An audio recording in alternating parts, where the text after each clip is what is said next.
আসসালামু আলাইকুম বন্ধুরা, কেমন আছেন? আশা করি ভালো আছেন। পিঙ্কি কিচেনে সবাইকে স্বাগত। আজকে আমি রাতের রান্না নিয়ে চলে এসেছি। আপনারা দেখেছেন এই শিকমাটা, একদিন রান্না করেছি বেগুন দিয়ে। আজকে আমি শিকমাটা পেঁয়াজ দিয়ে ভাজা রেসিপি করে দেখাবো।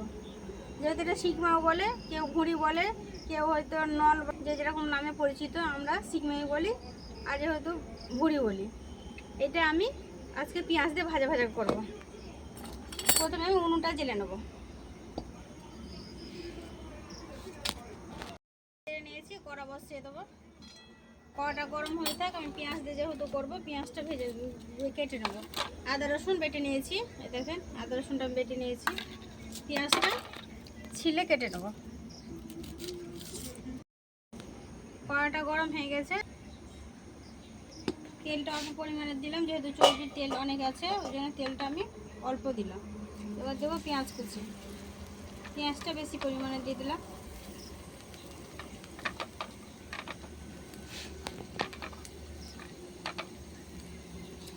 দেব দুটো তেজপাতা, পেঁয়াজটা ভেজে নেবো হালকা করে।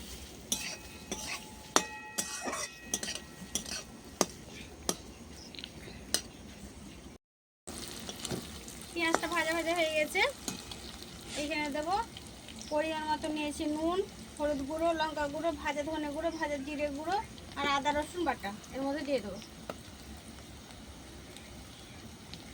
সমস্ত মশলাগুলো দিয়ে দেবো।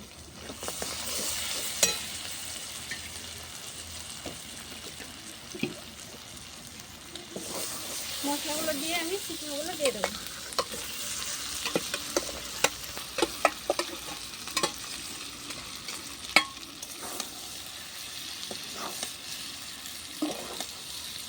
দিয়ে সমস্ত মশলার সাথে ভালো করে ভেজে নেব।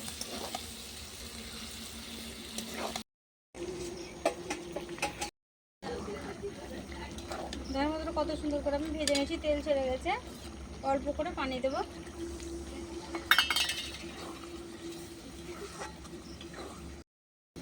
এটা কিন্তু সেদ্ধ করাই আছে, 5 মিনিটের জন্য ঢাকা দিয়ে দেবো।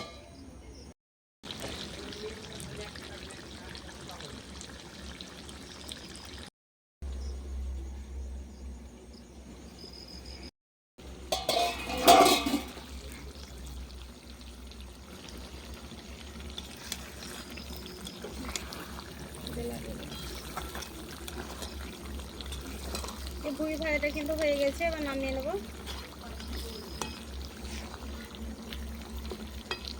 কেউ যদি ইউটিউব থেকে দেখে থাকেন বন্ধুরা অবশ্যই সাবস্ক্রাইব করবেন। কেউ যদি নতুন বন্ধু হয়ে থাকেন, সাবস্ক্রাইব না করে থাকেন, অবশ্যই সাবস্ক্রাইবটা করে রাখবেন আর পাশের বেল আইকনটিতে ক্লিক করে রাখবেন, যাতে আমি ভিডিও ছাড়ার সাথে সাথে নোটিফিকেশানটা প্রথমে পৌঁছে যায় আপনাদের কাছে নোটিফিকেশানটা।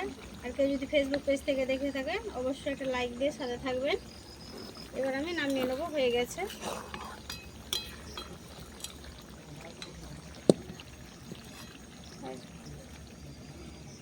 এটা কিন্তু কড়াইতে রাখবো, এখন নামাবো না, যেহেতু ভাত যখন খাবো তখন আবারও গরম করে এটা খেতে হবে, নাহলে জমে যাবে, খুব চর্বি আছে। আর খেয়ে আজকে দেখাবো না, রাতে একসাথে ভাত খাবো, রাত হয়ে গেছে। পুরো রেসিপি দেখলেন, যদি ভালো লাগে অবশ্যই লাইক কমেন্ট শেয়ার করবেন।